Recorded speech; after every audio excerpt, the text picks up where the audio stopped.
Good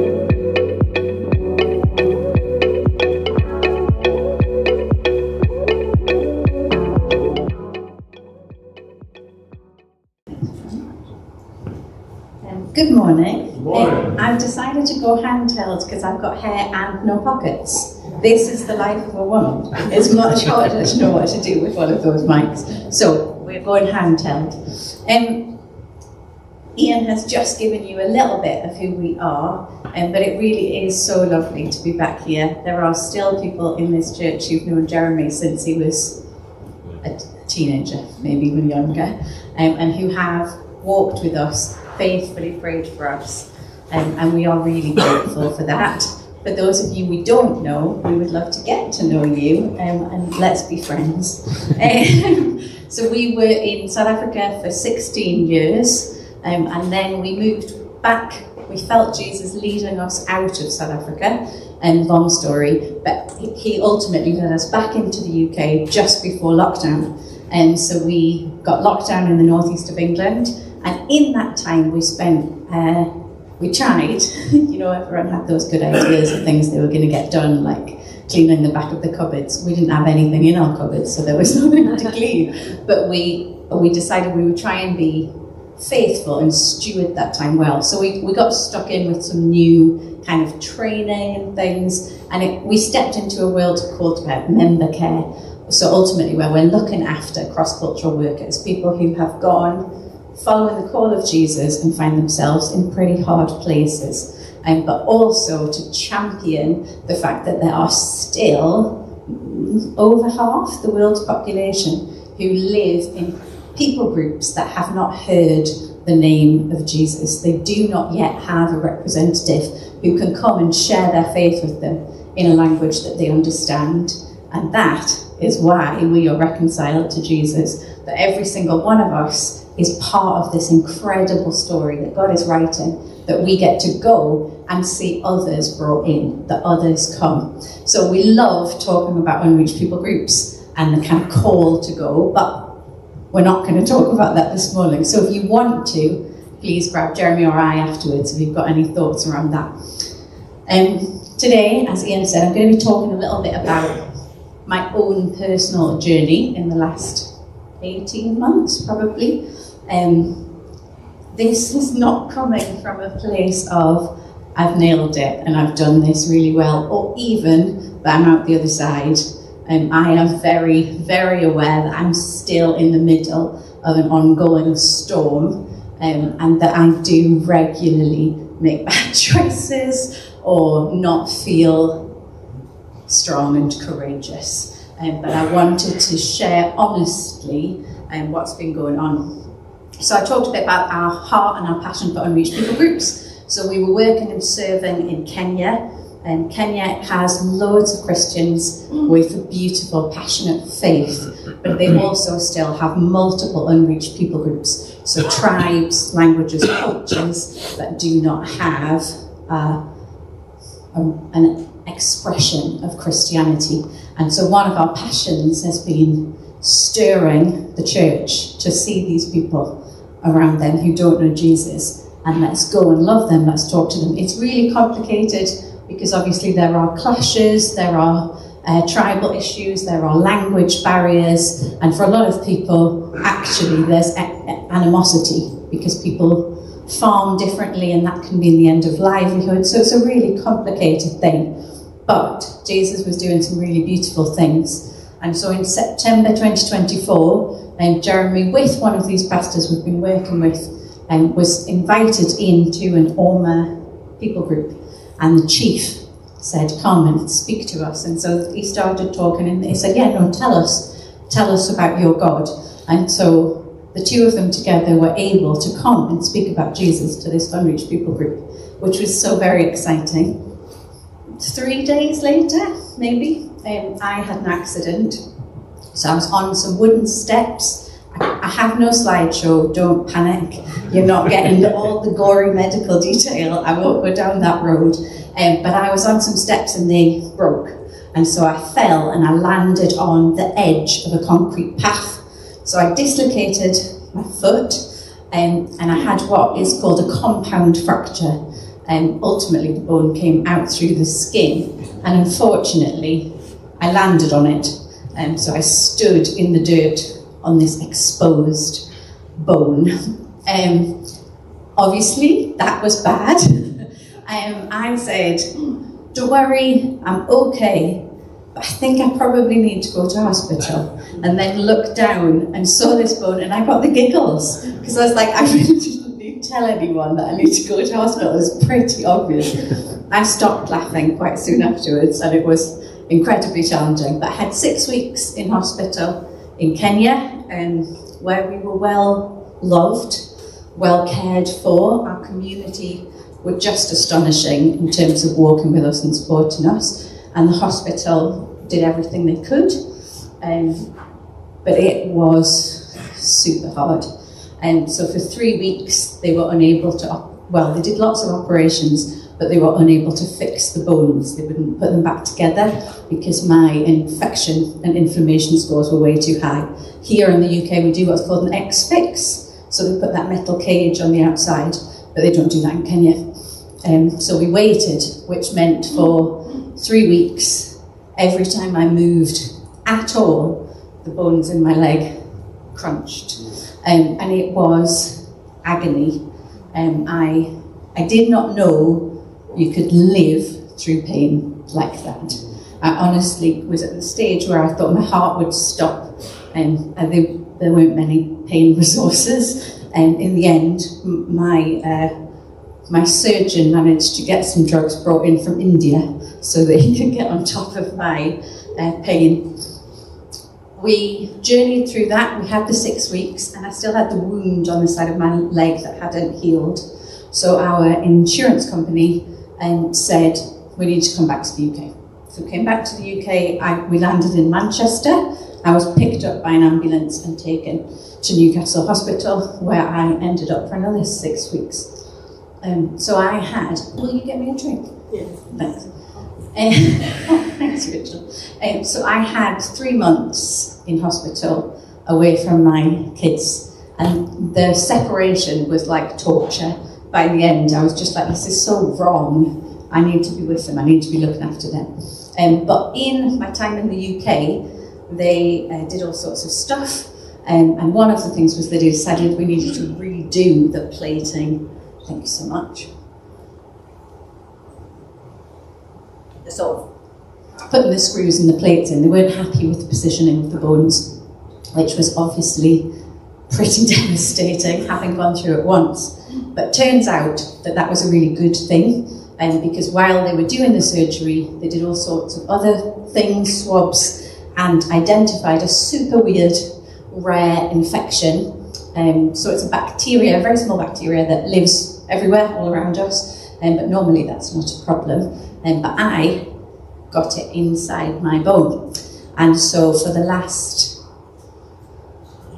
16 months, long time, I have been on intravenous antibiotics to treat this infection. The treatment in the beginning, I mean, that was, I'm not going to gloss over anything and say, we knew Jesus was there and so it was totally fine. We were heartbroken by the presence of the infection. We had prayed and prayed and prayed. People had contacted me and said, Jesus woke me up in the night, I've been praying against infection. We were gutted at that. But then the treatment started and it was awful. And so I was really ill. But I was able to come home after 3 months, and together we were able to walk through a pretty challenging few months where I groaned a lot and vomited constantly, but we got through it. And then today I get to stand here before you. When we got back to the UK, and the first thing anyone said to me is that in all likelihood this will end in amputation. But I stand and I have 2 legs and both of them work. And so it's incredible, it really is incredible. It has been complex. So I'm not one of those stories that we love to have, the before and the after picture, and it's all just fixed in the middle. It has been a little bit more complicated than that. I found in Revelation 13 verse 10 and 14 verse 12, there's a fairly funny little phrase, which is, here is a call for the endurance of faith of the saints. Endurance and faith of the saints. And so today, that's what I want to do.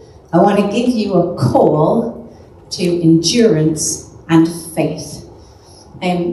Deuteronomy 31 verse 6 and Joshua 1 verse 9 ultimately say the same thing. It's the same time. Joshua is about to take the Israelites into the promised land, and Moses isn't going to be able to go. And God speaks to them and he says, be strong and courageous.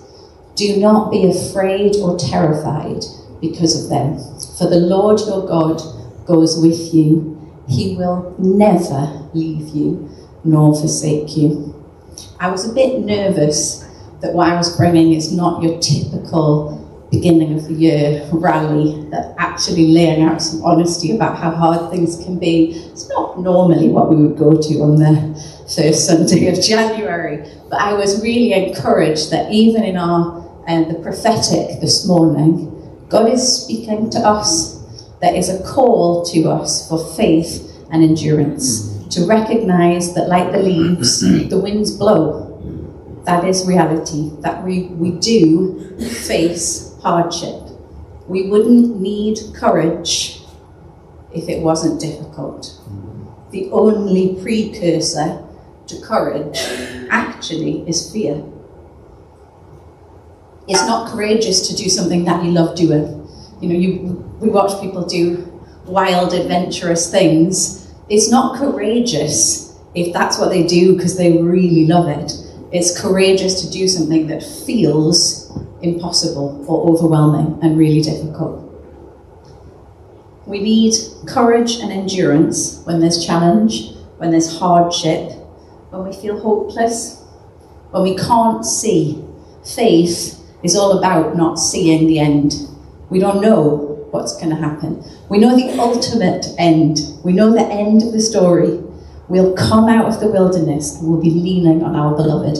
That's the ultimate end. He has already won. It is accomplished. But we live in this awkward tension of right now and not yet. We are fully in the kingdom. Jesus has done it. He's made a way for us to be right with him. We are seated in heavenly places. It is finished. But we also live fully on earth. This is where we are. Our bodies are here and we're surrounded by hardship and by pain. And the truth is, the more that we love like Jesus, the more that we will feel that heartache. Because it's not just about my pain, but it's about the pain I feel watching other people suffer. It's about injustice, that it impacts me. I can't just ignore it. It impacts me. And so we need to learn how to journey through these things.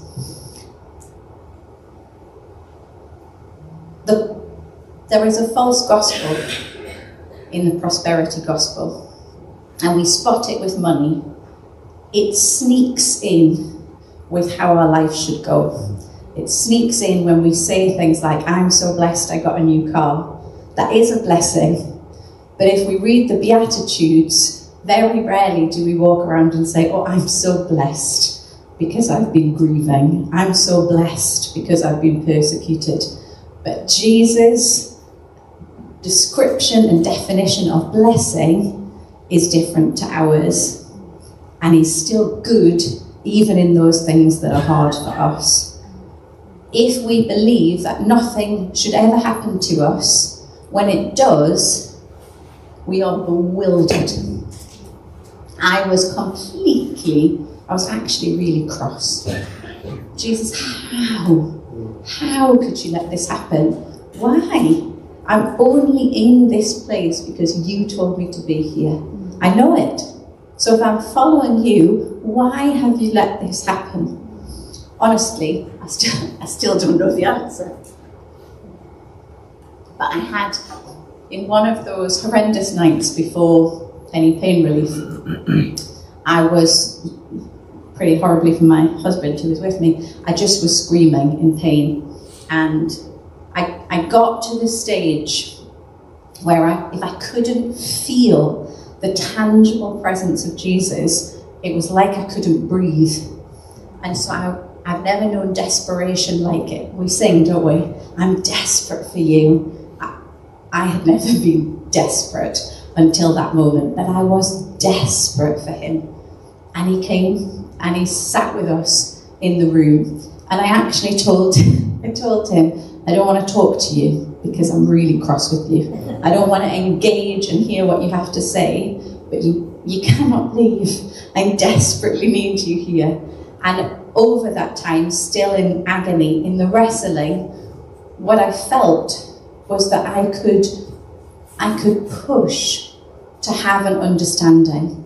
I could constantly question him, or I could enjoy his presence. And it felt like he gave me a choice, and I knew that what I needed was him with me. Do not be afraid, but be strong and courageous. Why? Because God is with you. He will never leave you. He will never forsake you. Sometimes we allow our pain to mean that we turn from him. But we find courage and endurance when we allow our pain to lead us to him. It's not easy. I know that. I haven't nailed it. I don't get it right all of the time. But there is a choice to surrender. We don't know which way the wind will blow, but he does. And whatever comes, whatever happens, he is with us. He is for us, and he will lead us through. One of the challenges of being a Christian is that we are really good at trying to chivvy one another along. We come in with the platitudes, often this very verse, in fact. And when you're right in the depths of something and you feel like you are completely on fire, everything in your world is set alight, and someone says, you'll walk through the fire, but you won't get burned. Like, seriously? I think I'm being burnt. It can be really hard to hear those things and to journey with them. And sometimes, even now, we can feel like we need to put on a face. You know, we need to say, everything's okay, all is well. Oh yes, we had a wonderful Christmas, rather than the honest reality of it was pretty chaotic, or there was all sorts of political discussions, or whatever it might be. We share the good. We live in a world full of social media advertising where we're forever showing the best parts of life. But with Jesus, we don't need to put on a face. He is intimately familiar with pain. Isaiah 53 says he's a man of suffering and he's intimately familiar with pain. So sometimes when people ask you how you're doing, you think you don't understand. And maybe they don't. But we have one, our high priest, who intercedes before the throne of grace for us. How incredible is that? I mean, that's mind-blowing stuff, that he intercedes for us. But he understands what it's really like. Jesus was betrayed, he was abandoned, he was rejected, he was beaten. He gave up everything. He became a baby who didn't know how to walk and talk. He's the king of the universe. But he gave it all up. He did not choose or walk an easy path. He was familiar with pain. He was misunderstood constantly. People constantly said, let's kill him. His identity was attacked by the enemy again and again and again. And ultimately, he went to the cross. Jesus bore not just his pain, but he bore our pain. He didn't just bear, well, he had no sin. So he didn't bear his own sin, but he took on yours and mine. He is comfortable sitting with you in pain. There is nothing that we will experience that he does not understand. We have one who knows us. Hebrews 12. Give me a minute.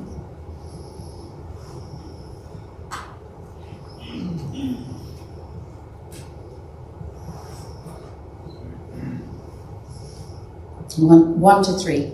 Therefore, since we are surrounded by so great a cloud of witnesses, let us also lay aside every weight and sin which clings so closely to us.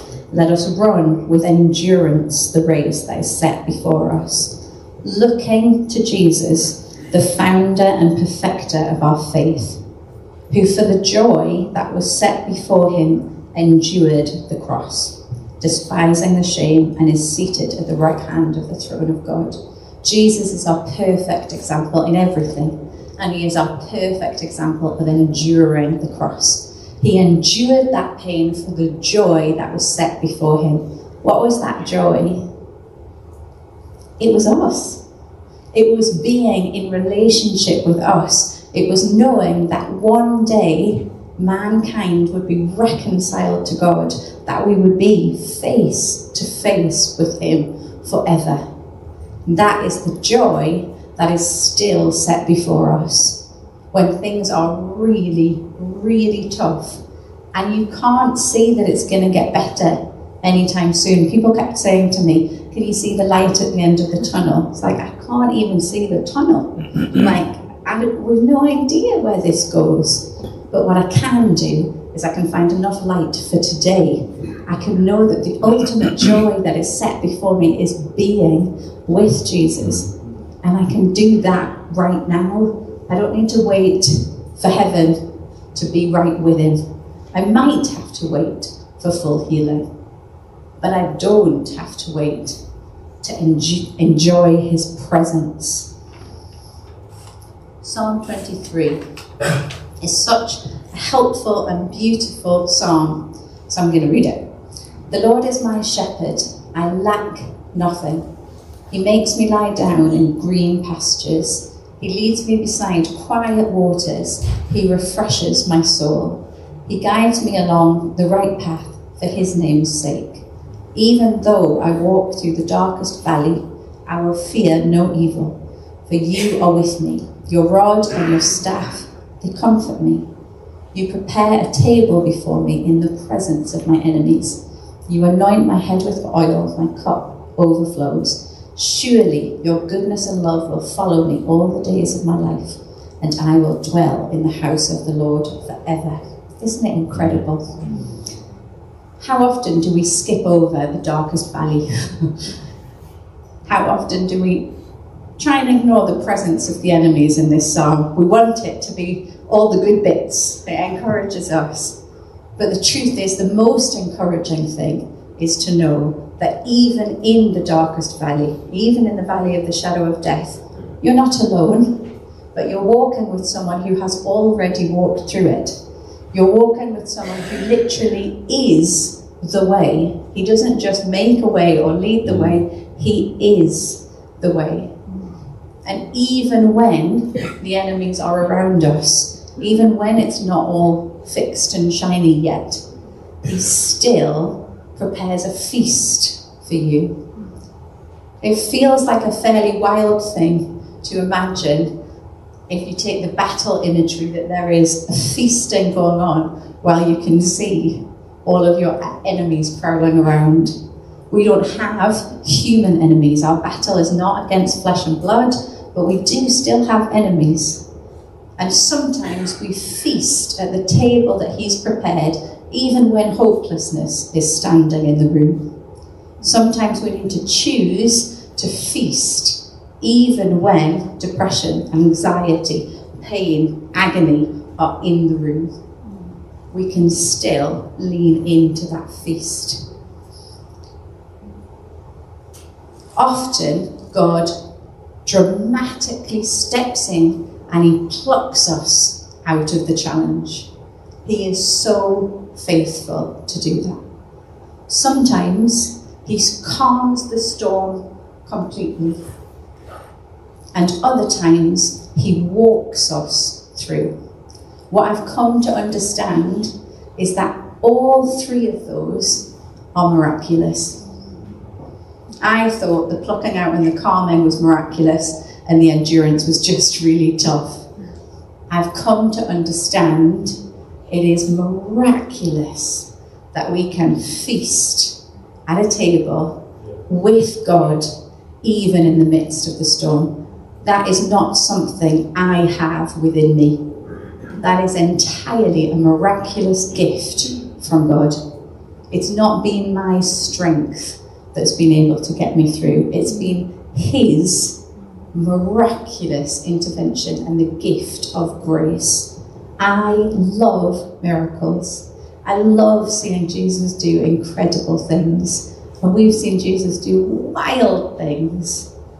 We taught a boy in Mozambique who had died and been resurrected.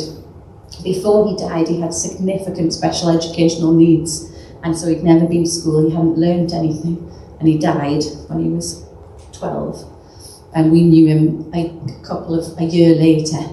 But not only did Jesus bring him back to life, but he was completely healed. So he had full ability to learn. Wow. And so we were trying to catch him up on those years that he'd missed. Jesus is doing astonishing things in the earth. But I want to also tell you that it is astonishing, not only that I've got 2 legs, but that my family still love each other, that we got through this together, that I still want to praise Him. That's miraculous. It's not something from within me. It's a gift from Him. I've talked a lot about fear, that we do not fear. I just want to clarify, I've done quite a lot of this the last season, but there's a brilliant lady called Anna Hampton, and she does like serious exegesis on this. That's not my vibe, but I love learning from others. And one of the things that I found really hard is it failure then if I feel afraid? If somebody was to tell you this afternoon that in all likelihood you would have a limb amputated, my guess is there'd be some sort of fear reaction inside of you. Does that mean we don't know His presence? I think that fear has different parts. One is an emotional response that is very, very natural, and sometimes it's really helpful. So like pain, we don't like it. I don't like pain, but it's helpful. It's a sign that something needs to change. Fear is a sign that we need to do something. We need to be alert. But then there's actions of fear where we move into partnering with fear, that becomes our focus. We have a choice. When we feel that reaction, when we feel fear, we've got a choice. Again, do we turn from Him and partner with that fear? Do we act in fear? Or do we turn to Him and move into courage and into faith? Because they're not things you've got inside of you naturally. They are gifts from heaven. The Bible says in Ephesians 4, in your anger, do not sin. I think it's the same thing. That we can have the emotion, anger as an emotional response to injustice. And it's not wrong. Often, terrible things have happened, and there's that response of, that was terrible. But in your anger, don't act angry. Don't step into an action of anger. You can feel it, but turn to Jesus, lay it before Him, and respond differently. I think the same is true for fear. That we will feel afraid. It will come. There will be situations that seem impossible and overwhelming. But in our fear, do not sin. In our fear, don't turn away from Him, but turn towards Him. Because the source of our courage is the knowledge that He is with us, that He will never leave and He will never forsake us. His goodness and His love will follow us always. No matter how unlovely we are, no matter how unlovable we are.